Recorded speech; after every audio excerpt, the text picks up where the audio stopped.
একসময় মক্কার এক ছোট্ট গ্রামে থাকত এক বালক। তার বয়স মাত্র ৭ বছর, কিন্তু তার হৃদয়ে ছিল আল্লাহর প্রতি গভীর ভালোবাসা। বালক খেলাধুলার মাঝে আজানের শব্দ শুনে থেমে যায়। সে খেলতে খেলতে আজান শুনলে দৌড়ে মসজিদে যেত। তার বাবা মা অবাক হয়ে দেখতেন কিভাবে ছোট্ট এই শিশুর হৃদয় নামাজের দিকে ঝুঁকে থাকে।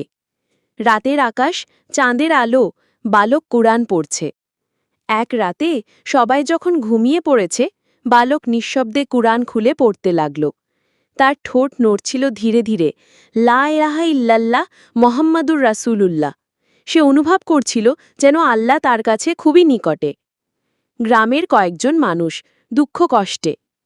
একদিন গ্রামের কয়েকজন অভাবী মানুষের কষ্ট দেখে বালক তার ছোট্ট সঞ্চিত টাকা গোপনে দিয়ে দিল। বলল, এটা আমার সামান্য উপহার, আল্লাহর জন্য। মানুষগুলো দোয়া করতে লাগল ছোট্ট শিশুটির জন্য। বালক কাবার সামনে দোয়া করছে, আল্লাহকে ভালোবাসা বয়সে নয়, হৃদয়ে নির্ভর করে। একটি ছোট্ট হৃদয়ও হতে পারে ঈমানের আলোয় ভরা।